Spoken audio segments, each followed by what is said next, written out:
We are back on It's Always Game Day in Cincinnati. Lindsay Patterson, Mike Santagata. Mike, what is up? Okay. I mean, the two big things is one, that the podcast knows I saw Barbie. Yeah, okay, we can do that real quick. Let's go. I thought I would love it. I merely really enjoyed it. I was like, this is good. Although I will say, like 30 minutes in, I was like, I don't know if this was made for me. Like, I'm not enjoying this. But it got much better. Well, I guess better, but I liked it more after that, after it really starts picking up. But yeah, I went in like I think I talked about. I was like, yeah, I'm gonna go see Barbie opening night and not Oppenheimer. But then Barbie sold out, so I was like, well, I guess it's time to go watch Oppenheimer. I liked Oppenheimer more. I don't know. I've now done the Barbenheimer. I think Barbie's good. I enjoy it. I think the message is great. I think women empowerment, all of that, great stuff. Good for them to have a movie like that. I feel like we men we get a lot of those. But yeah, no, I loved it.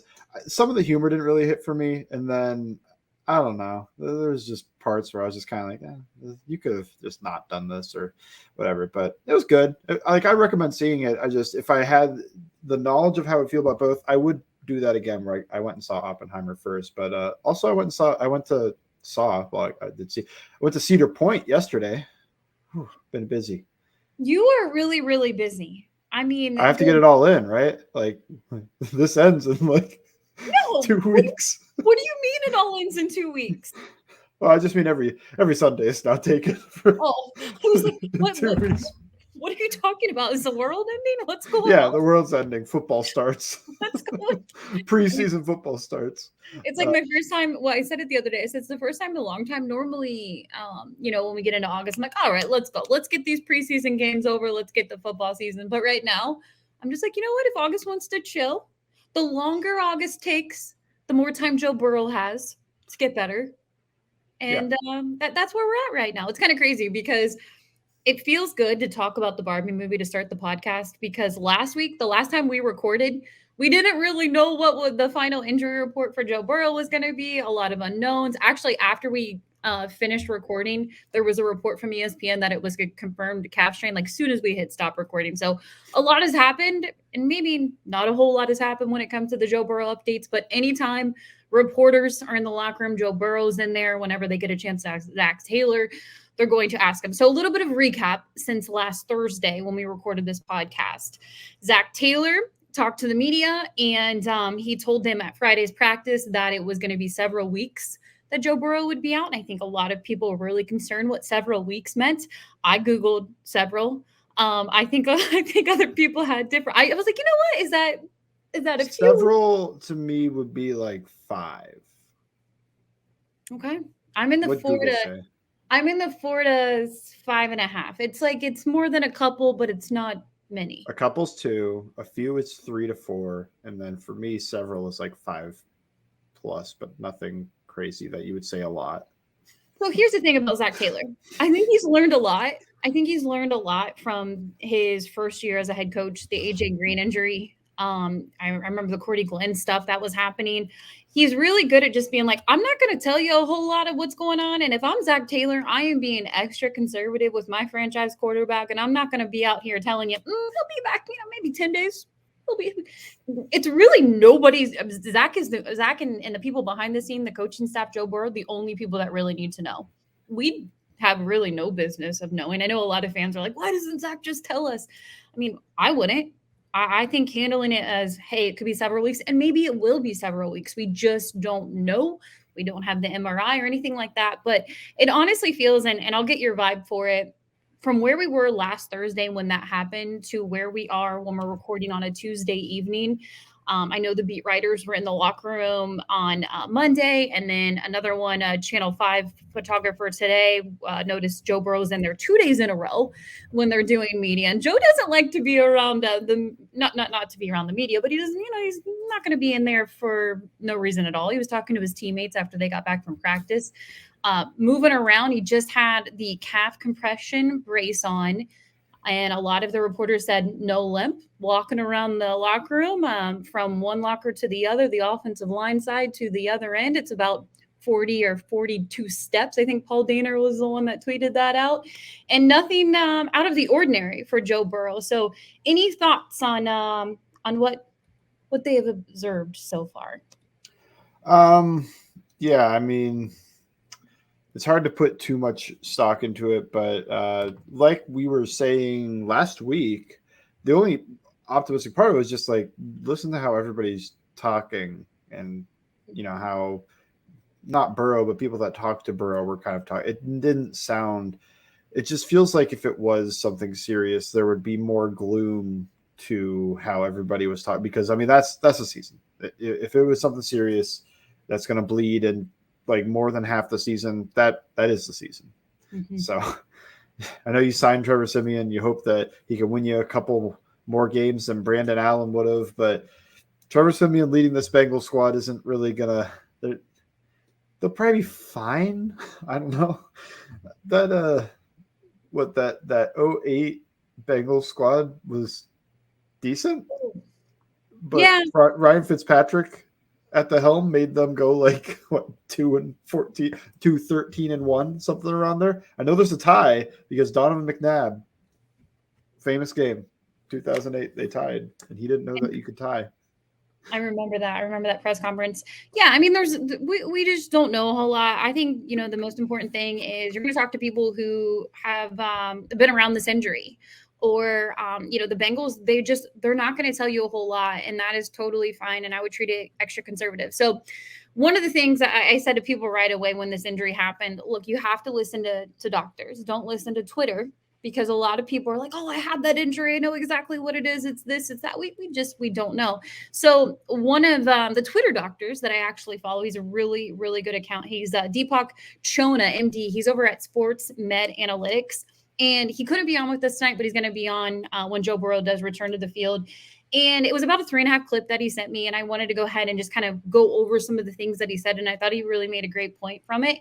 He says, normally in the off season, you are going to, which we're counting this as the off season of training camp versus in a regular season play. He says, you're going to treat it more conservative. So if this was regular season, could we see a speed up on when Joe Burrow returns? Depending on the grade, 100%, he said. With this, you're going to maybe take it down one more grade. If it's a grade 1, the Cincinnati Bengals and their medical staff would probably treat it like a grade 2. He said it is very encouraging. And obviously, this is just from a locker room, from people being in there for about an hour, 45 minutes. So when Joe's out of there, nobody knows what he's wearing. He's in all the meetings. He's currently doing all the rehab. He's still lifting, according to Zach Taylor.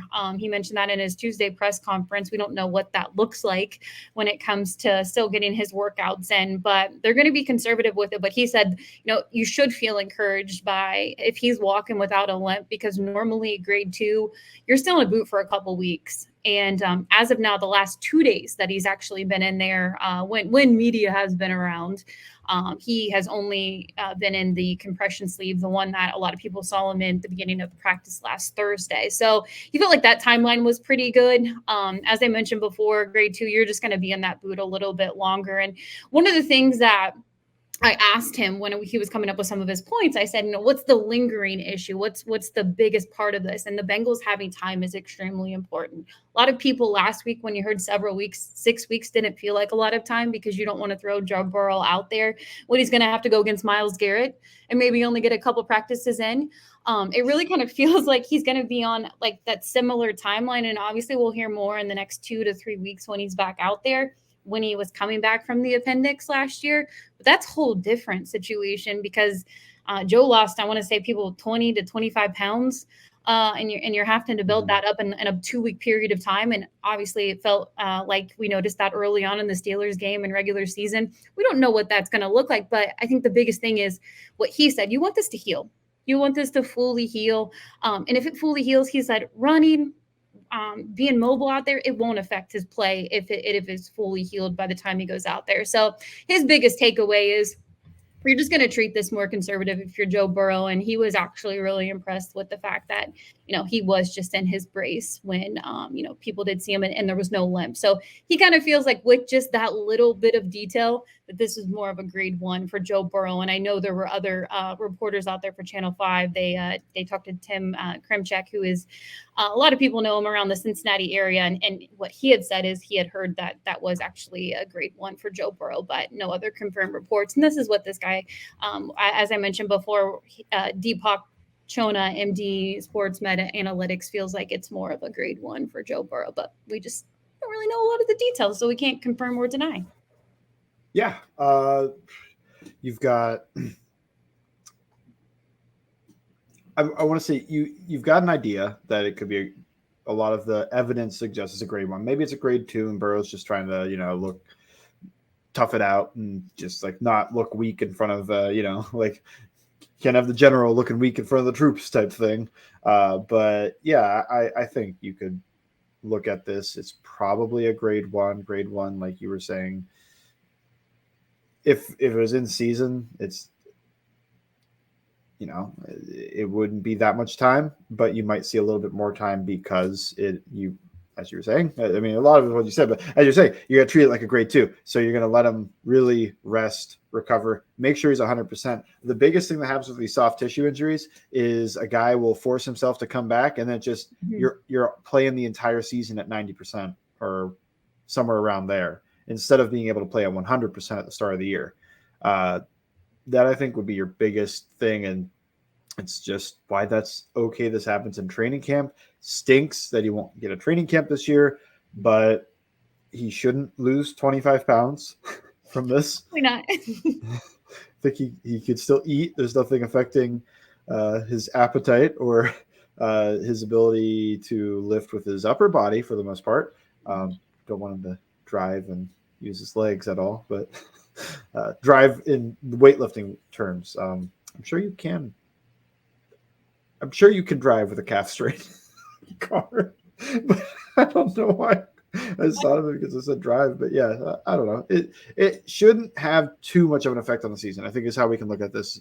Is if this is truly a grade 1, it shouldn't have much of an effect on a regular season. Maybe he's a little bit rusty to start again, but maybe last year he was really rusty to start just because of all the effects that come with the appendix rather than it being a calf strain. He's a football player. I'm sure he's dealt with these type of strains a lot of his life. Off season, preseason, whatever else. I'm sure he's had strains, calf strains, quad strains type things before. And if not, it's at least like a normal football injury rather than your appendix bursts once. That's a once in a, you only got one of those. So that's also strange, uncharted territories for him. What's so weird about that is the appendix. It was almost like a year to the day. I think a year and one day off. The Burrow got one extra day. It's absolutely insane. But as Zach Taylor already said, he's had more July practices already this year than he's had his whole entire NFL career. So I think that's huge. And another thing is he's in the building. Joe was in the building the very next day. Joe stayed until about 7:45 on Thursday night when all the players were leaving after all the meetings. So he's been in everything, and that's extremely important. He's still watching all the practice tape, and it's just going to be the communication. And if Joe was a rookie, I feel like that would be more concerning because it's your first. I mean, not really. Joe really hasn't had a rookie camp or anything because of COVID. So it's really hard to compare that. But Kalijah Kancey, who is going through a calf strain right now, he's a rookie. And I know there were reports out today that that's going to be like a 4-week time period of what Adam Schefter reported for Kalijah Kancey. And everybody's going to be different than Joe Burrow and another guy who has a calf strain. It's just going to be different with just different NFL players and how they deal with it. But I think it's helpful that this is year 4 for Joe. And this isn't anything too crazy for him because it's just what he had to deal with last year when it comes to missing training camp, and the year before when he was rehabbing, coming back from the ACL, and then the year before when they didn't have a preseason. So it's just absolutely crazy. I just hope next year, this is to everybody when they talk about Joe Burrow, we just can't say a normal training camp. Like nobody, right. You can't say it. You just can't.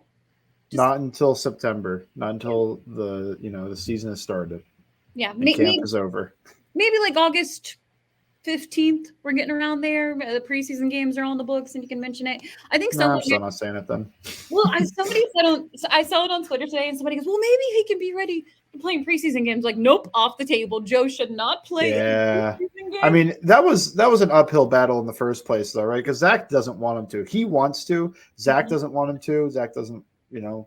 he doesn't seem to care too much about these guys getting in their preseason work, and they just went to an AFC Championship game and a Super Bowl, so I'm not going to question it too much. But Burrow wants to play in them. Zach doesn't want him to, and now Zach has all of the 100% correct opinion of you're not going to play in these preseason games. You had a calf strain. We're shutting you down for those.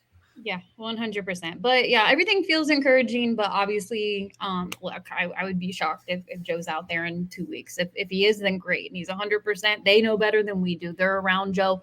There's an incredible athletic training staff with the Cincinnati Bengals, and Joe knows them just about as much as any other player that's in the locker room. So we'll stay with that. I'm sure everybody will have Joe Burrow updates when they get them. But the Bengals are actually off on Wednesday. So the next time we talk, they will just be getting in their third practice of the week, or their second practice of the week. And then next I want to talk about Trayveon Williams. Seems like an optimistic update, but just another injury you want to talk about when it comes to training camp on It's Always Game Day in Cincinnati. We are back on It's Always Game Day in Cincinnati. Another training camp injury. Another cart, too. The cart, man. The cart freaks me out a little bit. It probably would have helped people if this one happened first, right? There wouldn't have been as much freak out if Trayveon Williams is taken off on the cart and then they're like, it's an ankle sprain. And then people might just be like, oh, okay, that happens with these. Because I had to preface the whole Burrow going off on a cart thing. It's like, they take a cart for a lot of things in training camp. It doesn't have to be a devastating injury. And we just have back-to-back type cart-related, somewhat minor injuries. Yeah, that's the thing. The practice field, you have to go down the hill, and then you have to cross the street. And why wouldn't you take the cart is the best answer? And that's the thing. Mitchell Schwartz, I want to say he was the one that had a tweet about carts and training camp because it's just faster for a lot of them to go, hey, if you have to go get an MRI or you do need to go to the training staff, just makes sense. Put them on the cart, go that way. Don't put any extra weight on their body, and nobody wants to carry anybody in the heat. So it makes all the sense in the world to take the cart. I think Get Up the next morning, they were doing a breakdown of the cart being out there, and it actually terrified me. I was like, oh, we're going to have to turn that off, and let's just wait for a positive update because a lot of people freak out when they see a cart. But Trayveon Williams, whoa. That was my desk. My foot hit something. But yeah, we'll go back to Trayveon Williams, which felt like a little bit of an optimistic update after practice from Adam Schefter, or it was the Interap report. I apologize for not having the correct insider who did tweet it out, but one of the guys insiders had a little bit of an update after it was over. Trayveon Williams left practice a little bit early. He was on the cart. They taped his ankle, and then he actually ended up going in there, I'm sure, to get an MRI because they have an MRI machine at Paycor Stadium, and reports that it is a ankle sprain right now, and it could be a couple weeks for Trayveon Williams. Any thoughts on that? Two quick ones. The first thought is, thankfully, just an ankle sprain, which is a few week injury, similar to Burrow type thing, and you're probably going to treat it like it's worse than it is and limit his reps. Although I wonder about that a little bit, just because he's not. Is he on the roster bubble, or do you think he's a lock?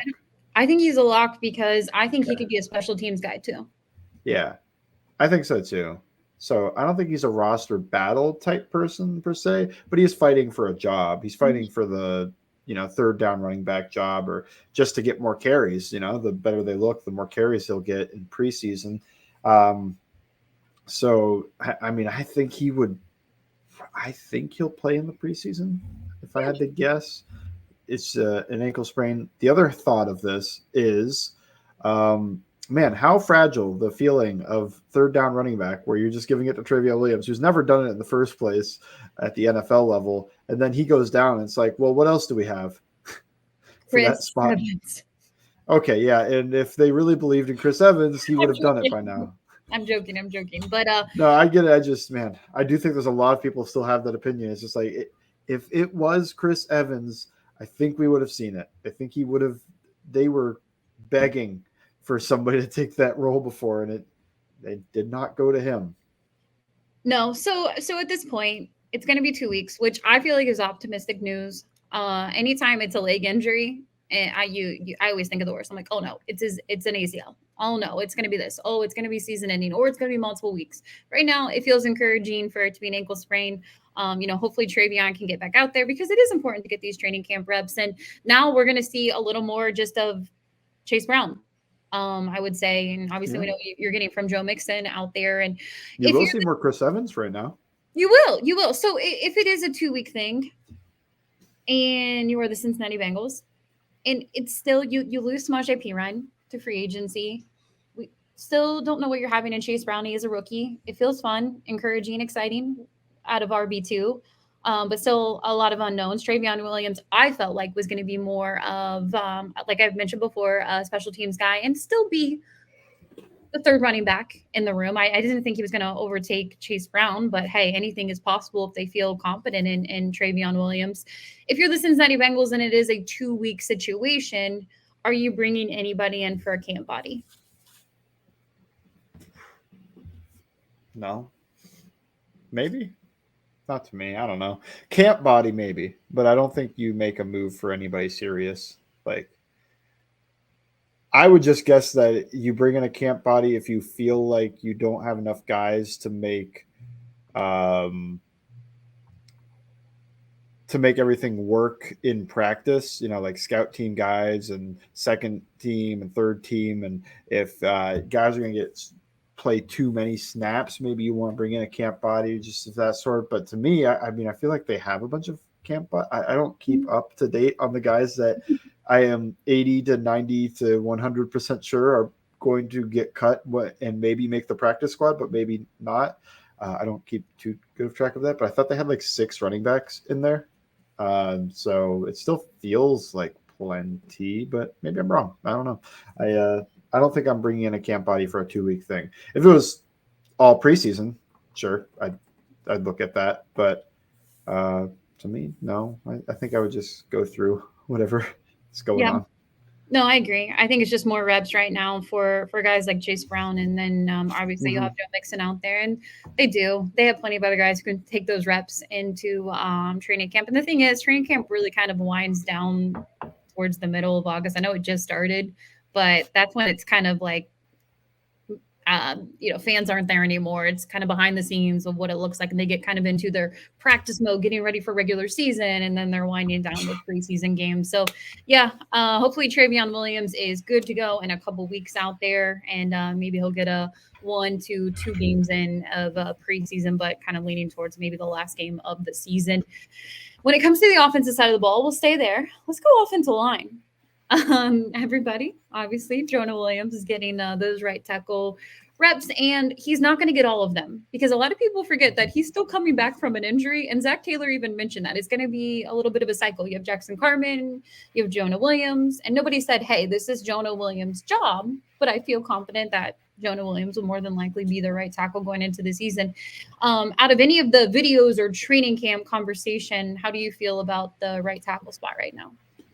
I usually don't have my opinion moved too much by training camp stuff. I still feel like it's just Jonah Williams' job. I'm not going to say that he has won the job yet. I just think he has the inside track and he has a head start and he'll probably win it. But what does that exactly mean? I don't know. But I think Jackson Carman has a shot at it. He does keep getting some reps. I don't think it is locked up. I think Jackson Carman has anywhere, like a 25-30% chance of unseating Jonah Williams. If Williams doesn't show to the level of play he had 2 years ago, then that's a true battle for that spot. If he does, it's his. I don't think Carman's ever played at the level that Jonah Williams played at in 2021. But if it's 2022, Jonah Williams, that's very beatable. And I think you're going to look for better. Even if he does win the job, you expect better than that. Maybe he settles in and gets better throughout the year. But whatever they do, I just hope they make whatever decision helps the team the most. I think that's really what matters here is just find whoever is going to play the best right tackle. We don't know who it'll be, and that's what these battles are for. Right tackle and maybe safety are the 2 starting positions open for competition. Although I will say again, I haven't seen any Jordan Battle taking reps with the 1 stuff. Feel like maybe we all jumped the gun Yeah. We, being everybody but me, the one true Nick Scott fan. Lou, we mentioned Lou Anarumo was not going to throw anybody out there. I know. I just when I was on Twitter earlier, like a month ago, it would feel like everybody's hot take was Nick's or Jordan Battle starting week 1. Jordan Battle's going to start, and then well, it's too early to say anything, so I'm not going to take a victory lap just yet. But right now, it's trending towards Nick Scott starting early in the year. Well, we'll stay with secondary. There's some wide receivers I want to talk to. We'll get to that in our next segment. But with the secondary right now, and it is the safety position. Dax Hill, Nick Scott. Again, it's so hard to react to what you're watching when it comes to these guys going against a very tough, talented offense. And I always say, like, it's so great for them to go against guys in this wide receiver room. You think of the talent they have on all sides of the ball. It's awesome. Iron sharpens iron, but we just don't know what we're getting out of Dax Hill and Nick Scott. I think it's going to be the preseason reps, because when Zach Taylor talked about it last week, when it comes to the starters getting some preseason snaps, that he felt like that was going to happen for, a few series, more on the offensive side of the ball. But how much do you think we're going to see of Nick Scott and Dax Hill? You obviously want to avoid injuries, but it feels like they need some more in-game reps together. And I know they'll have the practice with the Packers coming up next week too. That'll be really interesting to me because what is the position battle? Is there a true position battle for Nick Scott's job? Is Dax Hill's job up? I think all those questions are kind of in the preseason snaps. Does one guy just play a series and go sit down? That guy's probably locked in. Do they both play an entire half? I would feel like that means that everybody's job is, you have to go earn it type situation. So I think the preseason is going to tell us a lot.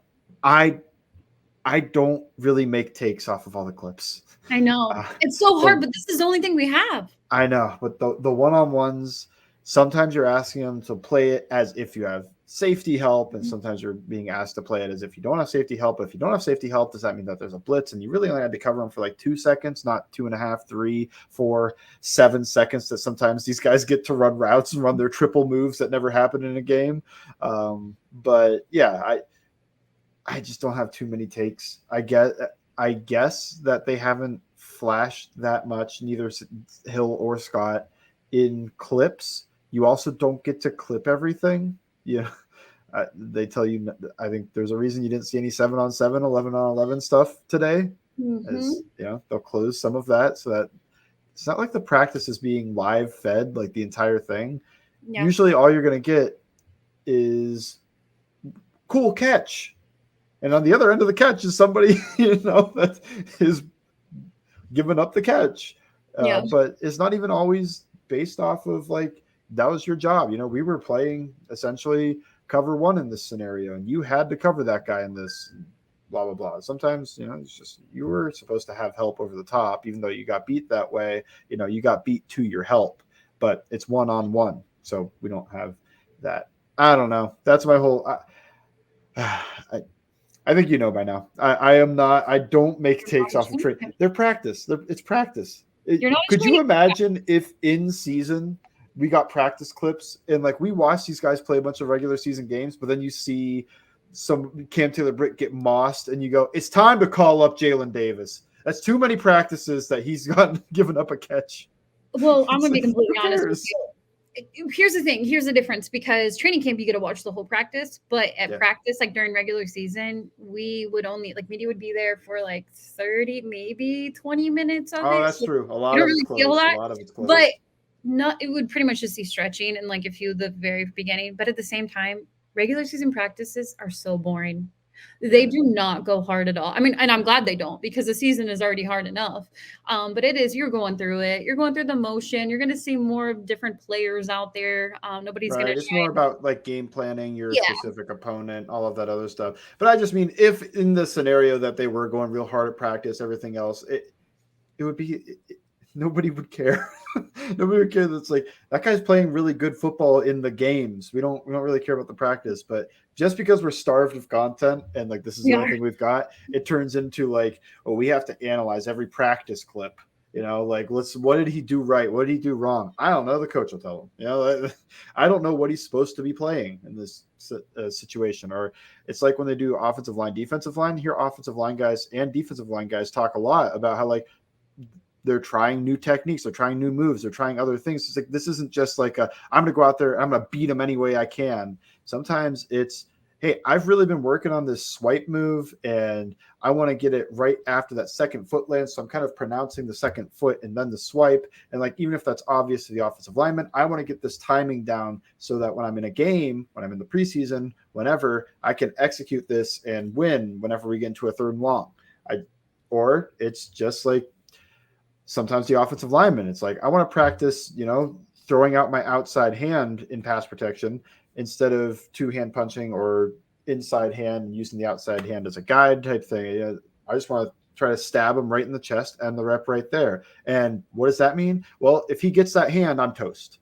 But I'd rather get toasted in a practice than I would in a game. So practice, you know. Practice. Me and Allen Iverson got the same exact thoughts on this. That's what I was about to say. But you know what? Since you love talking about training camp clips so much, there's more secondary players that I want to talk about and wide receivers. Right. Because hey, one of them's got a lot of clips and they're good. It's, you know, it is hard for a secondary player to get some highlights. I know, and I say it all the time. Cornerback is the hardest position in the NFL, besides quarterback. Because it's hard to be a quarterback all the time. So I'm going to say cornerback. And there's just more players I want to break down because that's where we're at right now on August 1st. First training camp game is right around the corner. It'll be fun to kind of preview that and see real life physical football coming up soon. Fake football, kind of, but we'll get into that later. On It's Always Game Day in Cincinnati. We are back on It's Always Game Day in Cincinnati because you like to talk about it.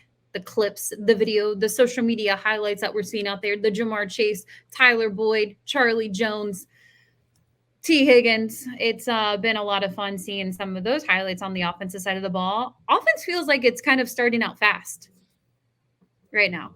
Maybe? Yeah, I think so. Yeah, I would say that. How much stock do you put into that? Not a lot, because I remember in 2021, it's actually, I know this is what we got right now. But there was a 2021 clip. The Bengals actually used it in their highlight when they went to the Super Bowl. They played it on the day before they played in the Super Bowl. And it was some of the radio TV clips from the offense. If everybody remembers when Joe Burrow was coming back from his ACL and it was Burrow's not recovered from his, Burrow can't move or throw, and Jamar Chase, he needs stripes on the ball. And oh, I mean, it was like, wow, this team, I mean, maybe they are going to be slow. And then they I remember prominent Twitter folks saying that they're going to be real bad based off of that. When they wanted to change the lines on a football. I mean, it's almost like the 2-year anniversary. Jamar did drop a bunch of passes in practice.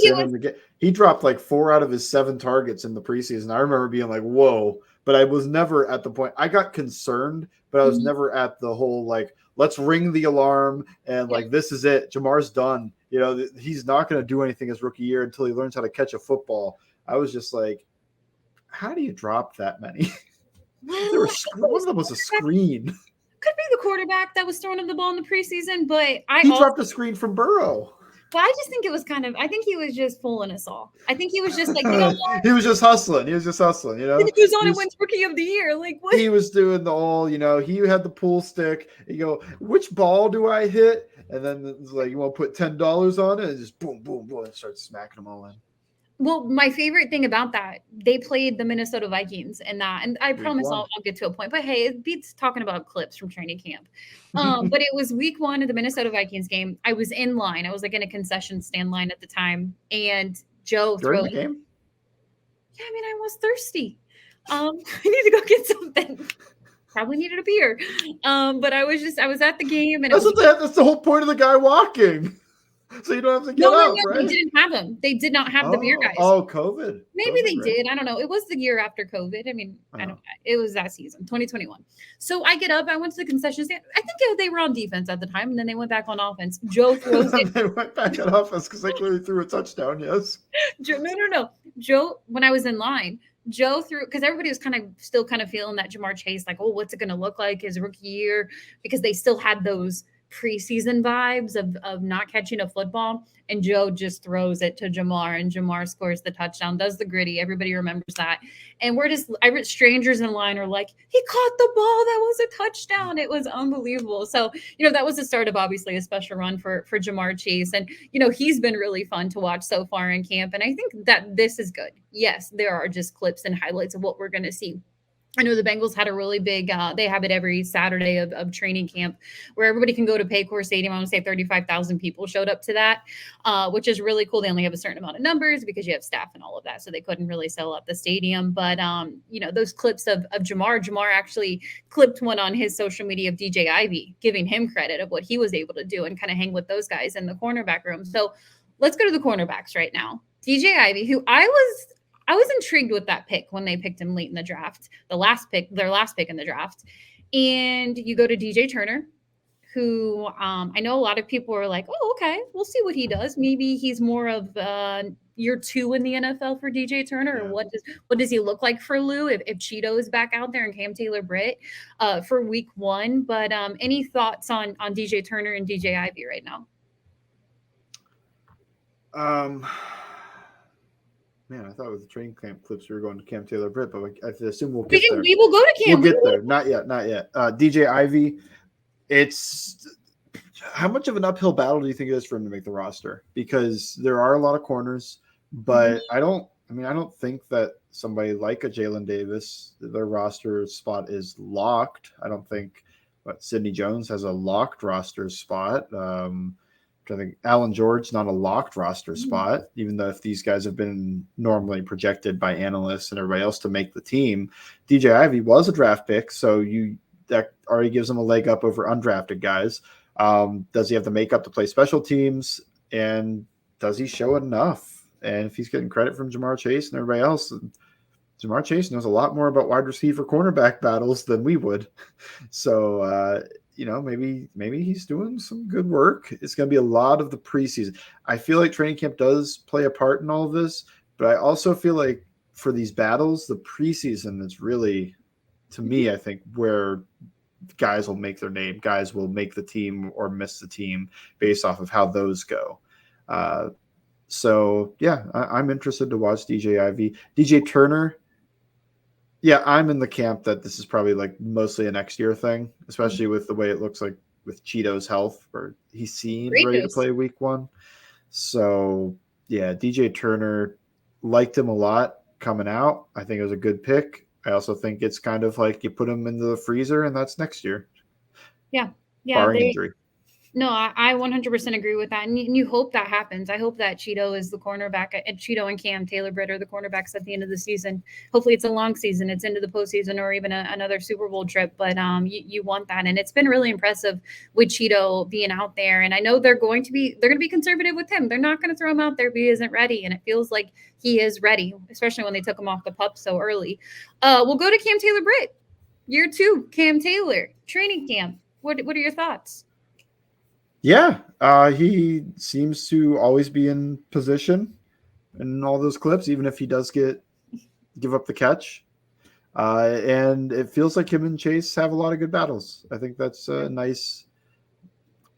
We get to go against Jamar Chase. You're gonna learn on the job. So I think he's done a good job from everything I've seen. We don't get to see everything.